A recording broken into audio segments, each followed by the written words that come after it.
So today we will talk about the ever increasingly demand on data to be collected to cover your needs for the sustainable finance regulations that are upcoming. We will talk a bit about the background and a brief run through of all the some of the regulations. Then we will talk about how it's done in practice.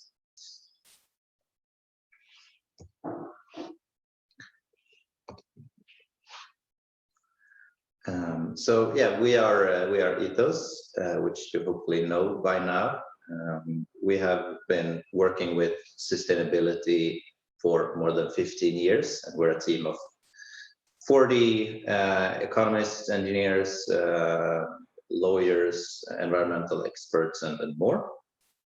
We work across all industry segments, and we have a lot of focus right now on sustainable finance.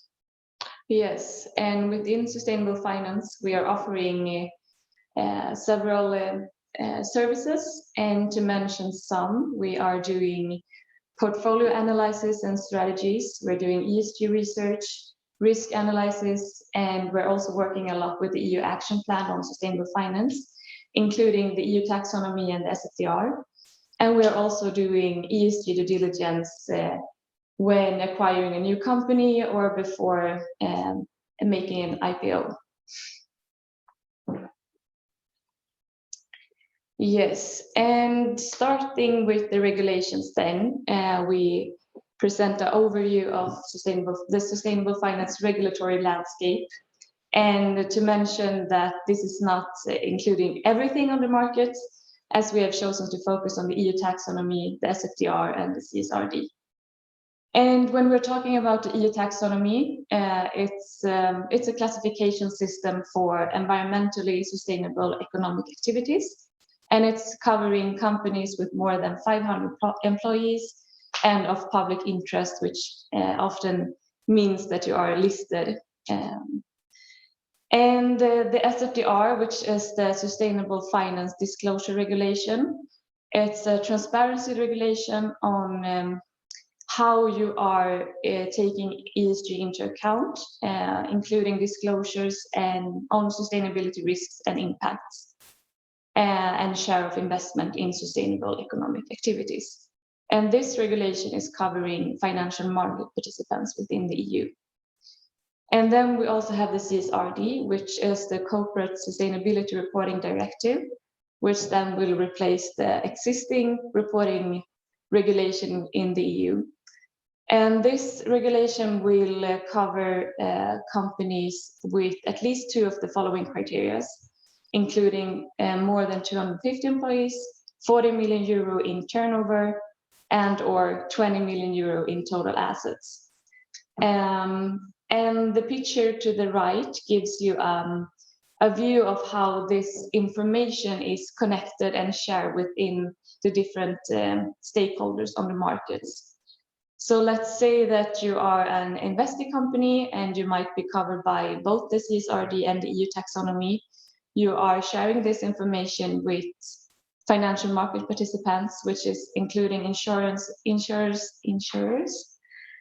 fund distributors, and financial advisors, which will also be shared then to retail and institutional investors. So it's a picture showing that this regulation is all connected, even though it's impacting different actors on the markets. Digging in a bit to the EU taxonomy then. So the EU taxonomy, as I mentioned, is a classification system for environmentally sustainable economic activities. And it's based on 6 environmental objectives, as you can see here to the left.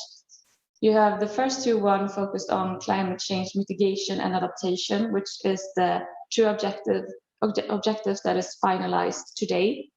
And then you have the remaining 4, number 3 to 6, which is only drafted at the moment, but will be finalized during 2023.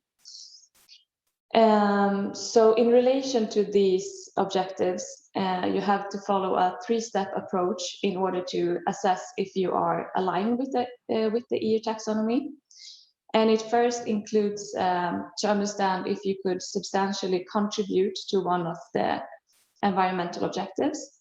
And if you do so, you also have to ensure that you're not harming the other 5. And this is done on activity level. And moving on to the 3rd step, minimum safeguards, which is assessed on entity level and focused on social aspects such as taxation, anti-corruption, fair competition, and human rights. So when you can ensure these 3 steps, you could be considered as a green sustainable activity. And then the focus is to calculate these 3 KPIs. So the EU taxonomy is asking for share of revenue, share of capex and opex that could be related to this activity that fulfill all these criteria. And we are just running through this right now, but we do have several other webinars and articles on these ones in depth. So we are just briefly mentioning what they are about, just to remind everyone. Good input. Moving on to the SFDR then. So SFDR applies to all funds and financial market participants within the EU. And it has certain disclosure requirements depending on what type of fund that you are. So for all funds, you have to disclose how you are taking ESG risks into consideration, or if you're not taking it into consideration, which means that you have to assess how ESG risk is likely to impact the financial performance. And it's also optional to include the principal adverse impact indicators, which is often referred to PI indicators. Moving on to what we call for Article 8 funds or light green funds, then the SFDR requires you to disclose how you promote an environmental and or social characteristics. It could be, for example, to increase ESG maturity or focus on a social or an environmental characteristics that you would like to increase during the fund's lifetime. Here it's also optional to consider the PI indicators, but you have to assess DNSH, which is an acronym for do no significant harm, which you also have in the EU taxonomy. And you have to assess good governance. But for Article 8 funds, these assessments are not does not have the same requirements as an Article 9 fund, which we will come to soon. But you also have to publish a periodic report informing the market how your fund has performed during the year. Moving on then to the Article 9 funds, which I mentioned, which is also referred to as a dark green fund sometimes. Here you're asked to have a sustainable investment objective, which is more asking for an impact instead of a promotion. And here you have to consider principal adverse impacts, and you have to also ensure do no significant harm in relation to these indicators, and also assess good governance on a higher level than the Article 8 funds. And here you also have to publish a periodic report informing the market how the fund performed during the year. Moving on to the CSRD then. So the CSRD is also aiming to increase transparency and make it easier to evaluate the sustainability performance of the companies. And this is done then by using the European Sustainability Reporting Standards, often referred to as the ESRS standards. So that implies that you have a standardized set of disclosures for all companies, and in the future also sector, based on sector. So I will include these ones because the CSRD will be implemented stepwise. So first year, which will be from 2024, a report in 2025 then, will only cover the companies that are covered by the existing reporting directive, the NFRD. After that, large companies will be included, and then we refer to these criteria to the left. So I'm repeating that you have to have at least 2 of 3 criteria fulfilled, either 250 employees, 40 million euro turnover, and or 20 million euro in total assets. And then for 2026, listed as SMEs will also be included. And to summarize this in a timeline, so the SFDR will be fully implemented next year, including, for example, to publish a principal adverse impact statement and how this indicator has performed in periodic reports, for example. The EU taxonomy will be partially implemented next year, as we are still waiting for the draft or the finalization of the remaining objectives, as I mentioned in the beginning, number 3 to 6. But in 2024, we are expecting to have these in place, and financial market participants will also be included in the scope of reporting. And the CSRD, as I mentioned, will be stepwise implemented and fully integrated into law by 2027. Yes, and to summarize these regulations and how these are impacting your companies and the market in general. So one key takeaway is that it will be a lower freedom of choice, which means that the sustainability reporting will become more standardized, and the KPIs and disclosures that you need to report on will be more standardized and not in the same way voluntary or built upon company-specific information. It will also be more comprehensive, so it will have a larger scope, including the value chain to a larger extent than before. And it will be more transparent.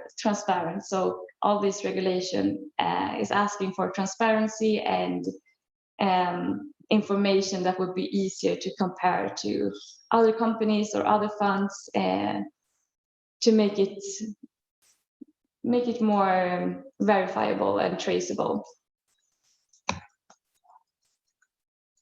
And yes, it seems like it could be. It could seem like a big mess, and it's a lot of things for companies to do and to comply with. But the positive outtake from this is that if we're doing this in the right way, we will have the opportunity to steer capital towards sustainable investments, which means that companies that are actually having data, reporting data, have governance policies in place, are really trying to perform as best in relation to ESG, will gain more capital. Sorry. Yes. And as mentioned before, it will increase the comparability and the transparency in relation to the data and performance of companies and funds. And it will also prepare for the future. By doing this, you will be more prepared for what's coming, and you will have a better control of risks and create a resilience in relation to a society that is always changing.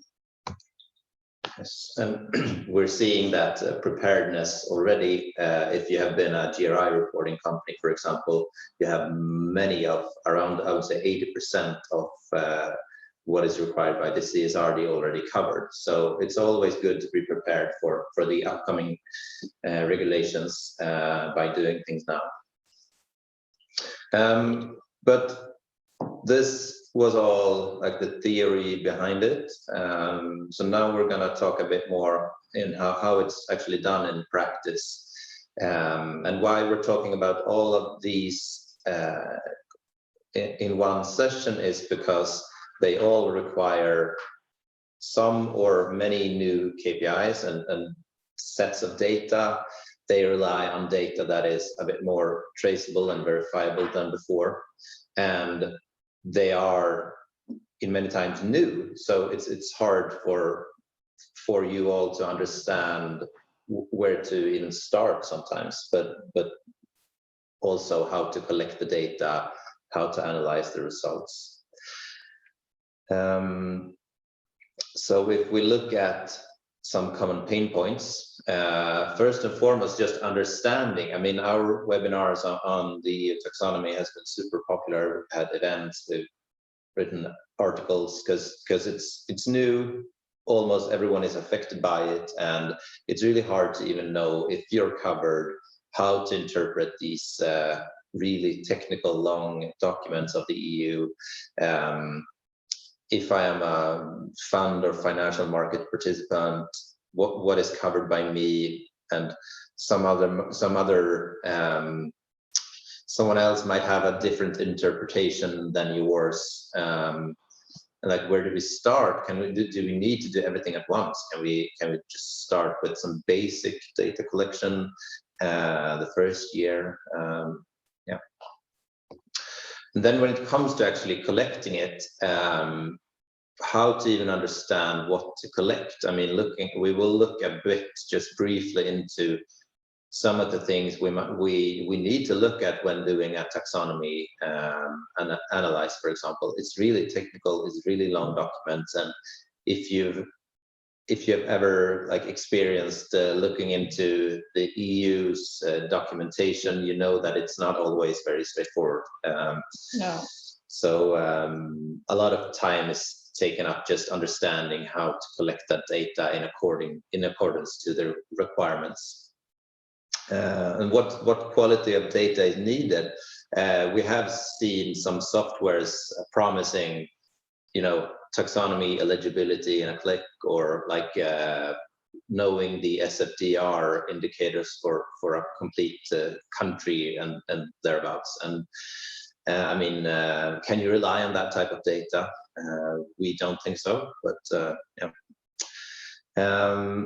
And then when it comes to actually disclosing, again, you need to understand what to start with, but also how to disclose it. There are some standardized reporting formats to report your data on, what to do with the data for the following year. Should I do it regularly? As you said, there are some periodic reports where you actually need to do some of the data collection more frequently than annually, and so on. And as I hinted, we don't believe that there is a software that solves this whole problem. But we do have a software that we combine with our advisory that we believe is a great way of doing this, and that is what we will continue talking about now.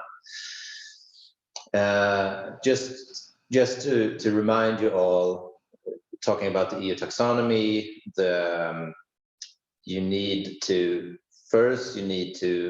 find out what economic activities within your organization. There might be many that are classified as potentially having a substantial contribution. If that activity can contribute to one of the 6 environmental objectives, it also has to do no significant harm to the other 5. And this is all kind of, this needs to be collected on the activity, on the economic activity. And then you also need data to work with the minimum safeguards, which are met on an entity level, so that doesn't have to be redone for each economic activity, but still there's a lot of new data to be taken into account here. And then using that data combined with your economic input, we can combine that to create the revenue capex and opex alignment. And we're not gonna read the details of this, but just to give you an understanding of one economic activity. So before we even come to this stage, we have done the analysis of actually what economic activities are relevant for an organization. And then we need to look into all the details of that said economic activity and look.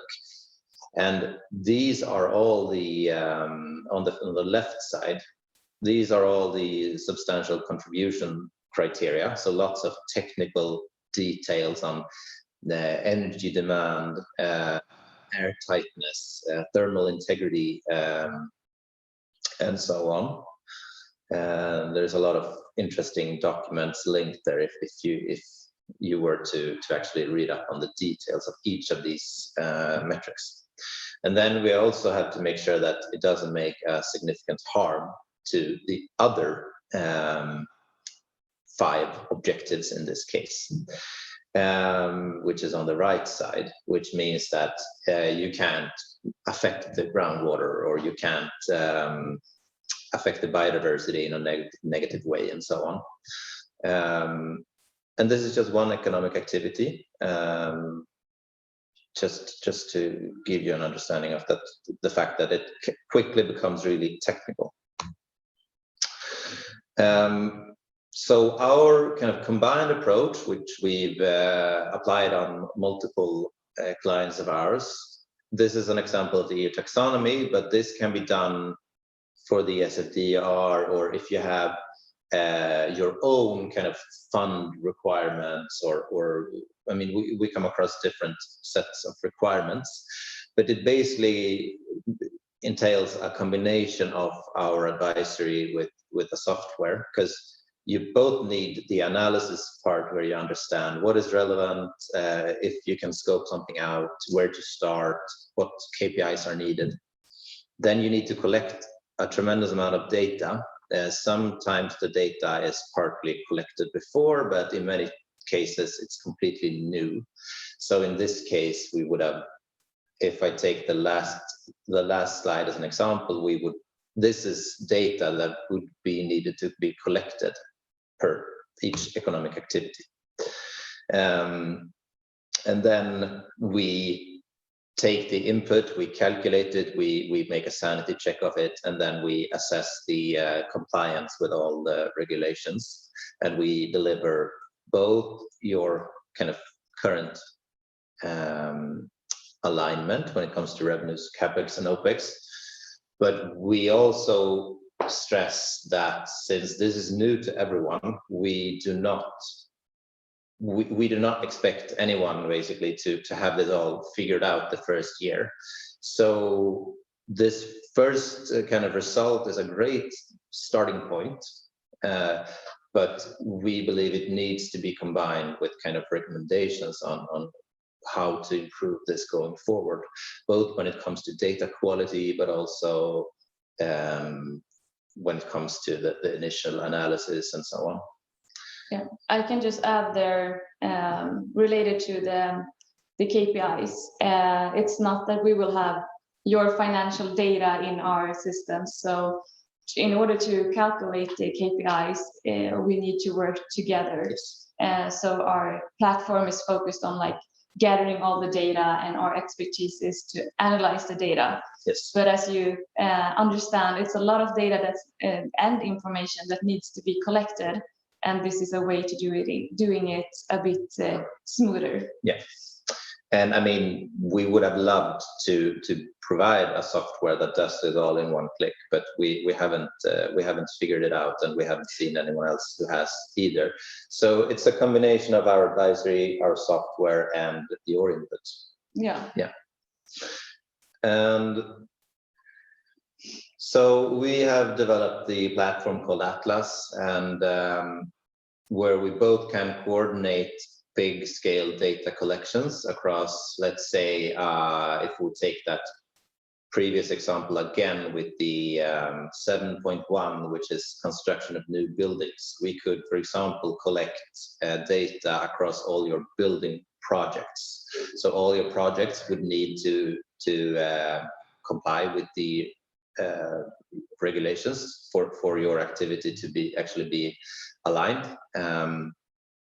So as you can imagine, just coordinating this across, let's say 50 or 100 building projects through email is a hassle. And so we can support you in that by setting this all up in the platform, where you can follow up who's doing what, the deadlines, if there are any overdue assignments and so on. So that's on the left side, where like each individual reporting unit gain their own login, and you as well as us could track the overall progress of the project, of just the part of collecting the data. And then on the right side is an example of how this could look, again taking that same 7.1 construction of new building, where we actually ask all the questions that are needed, and there is no kind of we have not made this up, but this is our interpretation of all the requirements that are needed, asked in a kind of question-based format, so that it's easy to follow what you need to do. You have the definitions with the question mark, so that you can kind of understand the details behind each question as well. But this is just our way of kind of taking all that information from the EU and kind of condensing it into a questionnaire. I will say the questionnaire is not a light one. It is a lot of questions, but I mean that's how the taxonomy is set up, and that is so that like we can't continue doing kind of greenwashing and doing green claims. So this is like, it will be a challenge, and it will be a lot of questions, a lot of documentation, a lot of proof needed. But that's the way the EU taxonomy is set up, and we just have to live with that now. Yeah, the new reality. Yeah, but again, this kind of same setup to collect data across organizations can be done for the SFDR as well. We have all the the principal adverse impacts indicators set up in the platform. So there are 14 compulsory or mandatory. There are 3 specific for the real estate industry, and then there's a set of like 40 or 50 voluntary ones which you need to report on to as well. So this could also be collected across, let's say, a fund, or if you're a PE company that is part of a fund, or Yes, and we can also add to that, beyond the PI indicators, you're also able to set up a due diligence questionnaire, for example, if you're reaching out to a lot of companies at the same time. So there are ways to include several parts of your investment process in the platform. Yes, and looking at CSRD, as I said briefly before, we have done a mapping between the GRI standards, which is the current leading reporting standard, and the new ESRS, the draft of the ESRS, the new mandatory reporting standard in the EU. And we see around 80% overlap. So most of if you have done GRI reporting before, most of the data can be used, but then you need to sometimes add new KPIs and sometimes add to the granularity. So here we have a form with fuel and energy, which is based on the previous GRI standards, or the new GRI standard that we know, the 2021 actually, but which is in this case for purchased electricity. You not only need to disclose your amount of renewable electricity and non-renewable as in the GRI standards, but you also need to disclose how much of it is from nuclear. And then there are some other examples in the fuel category where you need to be more granular when it comes to the ESRS. And this is just a draft still, but we are kind of getting a good understanding of the requirements of the data. And if you want to be spearheading and being prepared for the CSRD when it goes live, we could provide you with a more detailed set of questionnaires for your annual report. And then we have the bespoke data reporting. If you are doing a DD, as you said, or if you could have a list of portfolio companies and you want them all to have a certain maturity level of sustainability. We've developed several of these kind of maturity assessments where you're asked a set of basic questions where you can both understand when you do an investment in a portfolio company, what their current maturity level of ESG is when acquiring them, but also follow up on this yearly so that you can see that your initiatives are actually having a positive impact. Those are the slides. Now we will go into actually seeing how this works in the platform. Again, we do record all our webinars, which are free to access through this link. Now I'm just gonna quickly stop screen sharing and just share my browser window instead. So just hang tight. Yeah, and please feel free to ask any questions in the chat. Yes.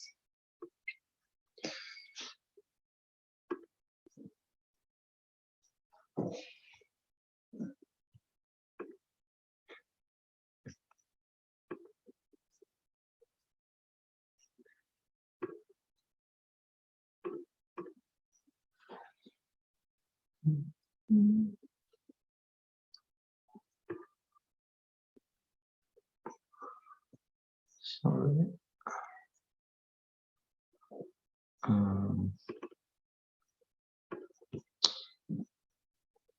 Sorry, wrong browser.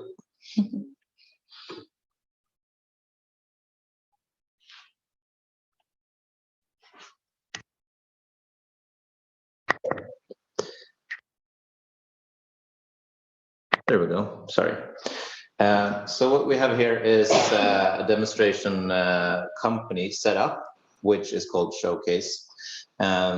Showcase has a few subsidiaries, which some of them have subsidiaries of their own as well. So this is the kind of overview, which I showed you in screenshots before, of how the reporting progress is kind of coordinated. This company is super ambitious and is doing both some taxonomy alignment. They're doing principal adverse impact reporting. They are doing CSRD reporting and their own maturity assessment. But if we look at, for example, the EU taxonomy 7.1, construction of new buildings, this is how the form would look. So first and foremost, kind of an introduction and some instructions. And then going to the sections, we have some basic information. And this is, again, construction of new buildings. So it is important to understand what buildings are included. In this case, we would send them to all building projects. And then you can, as only 2 of the 6 objectives are fully released, you can already fulfill the substantial contribution to climate change mitigation and climate change adaptation. So these 2. But we also must do no significant harm to the other 4. So we also have the transition to circular economy, do no significant harm questions here. So this is basically a questionnaire where you are asked all the questions needed to comply with the requirements of the taxonomy. Each, wherever needed, we have this kind of explanations and explaining what the primary energy demand actually is. You can upload your energy certificate document, for example. We can explain what the level of performance is, and so on. So we know that the ones filling this out will probably be our project manager, which doesn't understand the taxonomy, but they should still be able to understand the details of their project.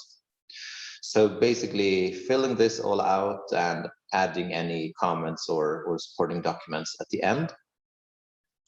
This can also be shared with whatever colleagues are invited to the organization. So if I were to want to add another colleague, I could do so. She has a user account on her own. So now she's also collaborating in this form. And now you saw that it changed to submit my values or save a draft instead. Before it just said submit.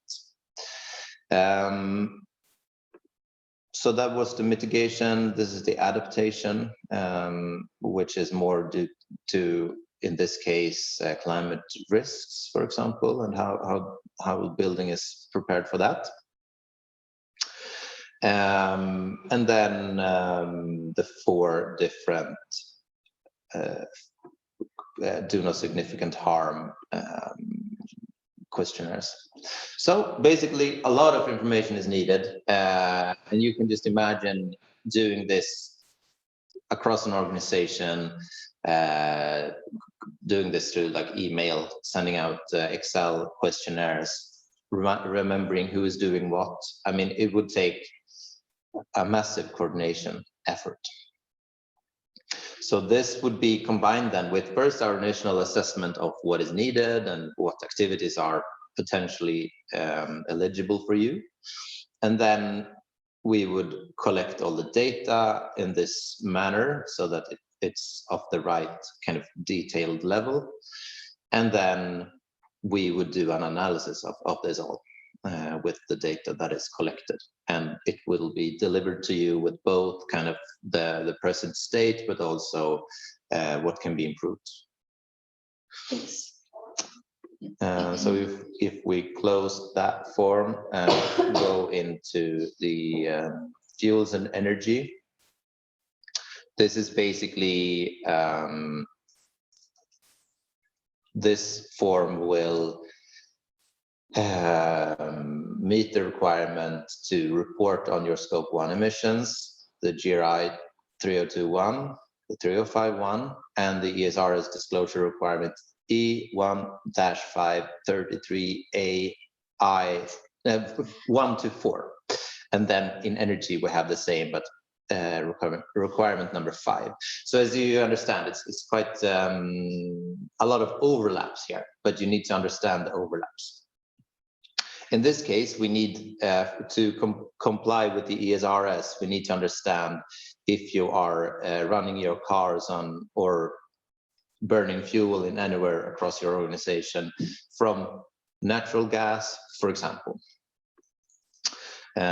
So we have those all included here. So fossil oils, other petroleum products, natural gas, and so on.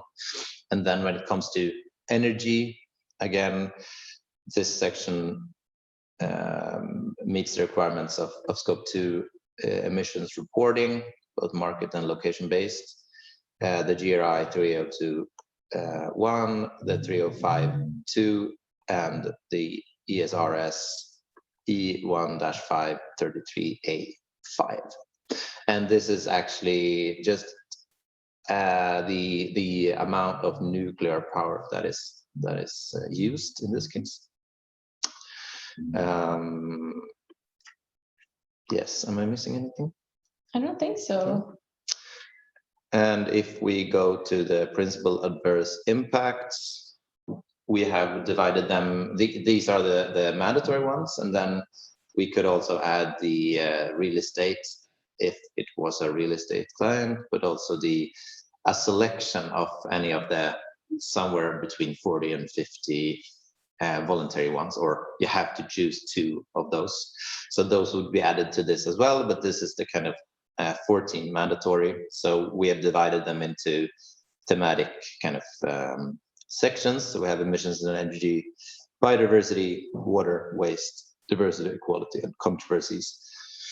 And again, you disclose, if in this case, if you have any hazardous waste, we define what hazardous waste is, how it's supposed to be reported on, and if you need to add any additional comments, if you know that you haven't got the full scope yet this year, and if you have any supporting documents, you're free to send or set this up as well. Yeah. And then finally, we have the ESG maturity assessment, which is based on a specific client need, which was to understand both the present state of portfolio of their portfolio companies, both the present state, but also to use this to kind of improve upon the maturity level going forward. So first, just some basic information on significant operations and major suppliers, with some definitions of what a major supplier might be, because they wanted to look not just at the direct operations, but have a value chain perspective as well, which we always think is a good thing. Then they wanted some governance questions to understand if all their portfolio companies even had someone responsible for these matters, but then going into detail if they've done a materiality assessment and how that was done, if they have identified any risks related to sustainability, and for environment, just if it's reported on, if they have any goals and targets, if they have any policies, and then for social, if that is reported on. So basically, this was the first year for them doing this, so it was on a kind of they wanted to just have an understanding of where everyone was. So we can imagine that they want to add some more complex questions the next year, but now they will at least understand if they have any portfolio companies lacking someone responsible for ESG matters, for example, because it's always good to start with the fundamentals, having policies in place, having a structure and some governance of sustainability. So this way they could do this for all their portfolio companies, and they could have it in one aggregated manner and just see the results in the platform of what of their portfolio companies are doing what. So this is also something that the platform supports. So again, the new requirements are not always easy. They are introducing, in some ways, a lot of new KPIs on a never seen before technical level when it comes to sustainability. It's not easy, but you're not alone in this. So we are gladly helping a lot of clients out with both understanding what they need to report on, whether it's the taxonomy, the SFDR, the CSRD, or if they have any other kind of bespoke financial sustainability needs. Then we're able to collect data, and then we're also able to help with analyzing that data and working with strategies and action plans on how to improve going forward. So that is our kind of combined approach when it comes to these new data requirements. We see the need for both advisory and a software to collect all the new data needs.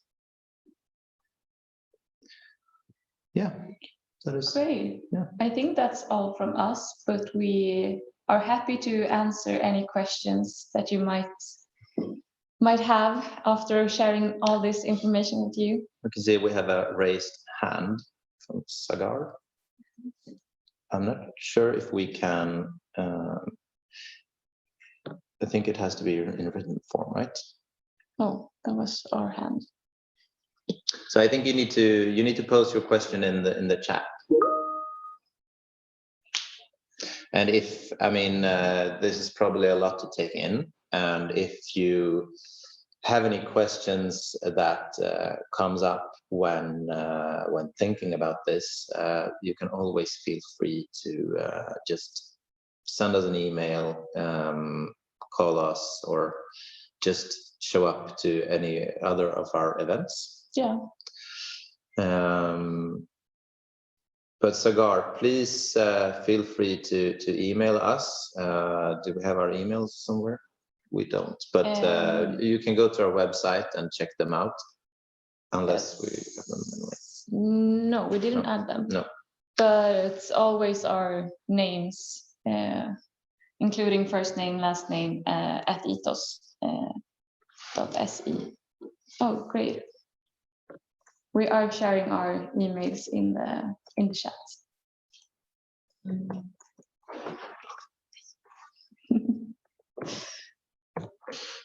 So that is mine, and then is Ida's. Mine is too long.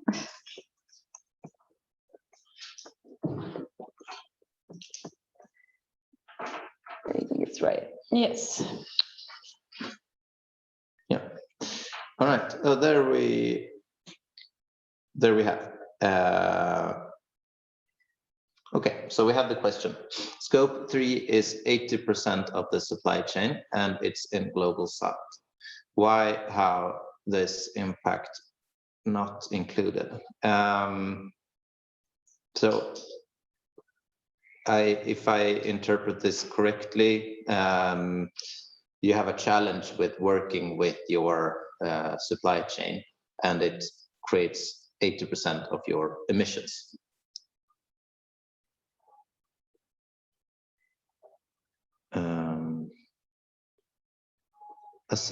No assessment of accountability of materials like cobalt from wind turbines. But the CSRD will extend the scope of accountability, but maybe you're asking more in relation to another upcoming regulation called the Corporate Sustainability Due Diligence Directive. The CSRD. Yeah.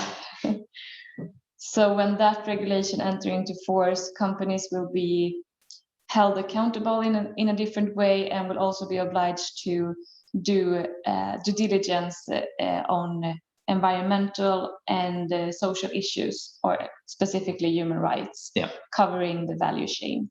Yeah. And I mean, if Sagar, your organization would want to have their own assessment of, let's say, critical or conflict minerals from the Congo, for example, as in your example, that is something that we could set up and kind of advise you around how to work with your supply chain. Yeah.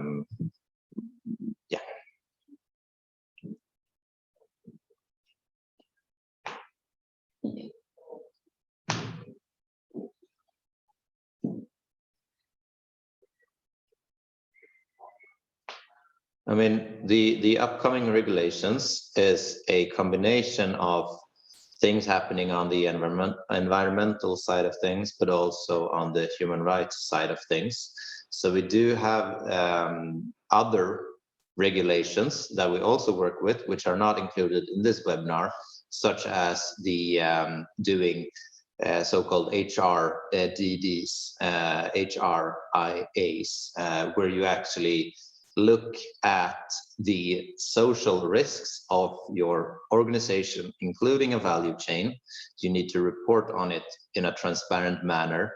And you don't look at, if you were to do like a climate or an economic risk assessment, you look at the most major risks, but when looking at the human rights risks, you actually look at the minorities. You actually take all possible risks into account and need to account for them. So I do not agree with you, Sagar, that nothing is happening. I actually think that a lot of things are happening. And when it comes to the HR developments, we're seeing a lot of companies, just like when it comes to environmental aspects, that they don't really know how to start working with this. So the requirements are actually huge when it comes to starting to work with this, and that is something that is upcoming. Yeah, it's of course always an improvement area. Yeah. And related to the question about deforestation, maybe your question are kind of hinting towards how the taxonomy is treating this. And I would like to highlight that the EU taxonomy is not going to stay the same forever. Like some activities are included for now as it's needed in the transition. But when we have reached a decrease in our climate impact or have less climate change, it will be adapted. So the EU taxonomy will always be adapted to the current context, what's needed for us to meet the Paris Agreement, to meet the EU Green Deal, for example. Yeah. But yeah, thank you all for attending, and feel free to reach out if you have further questions. We have no more questions coming into the Q&A section here. So I want to thank you all for attending, and please free to join other webinars, and we hope to see you in the future. Thank you all. Bye. Have a good day.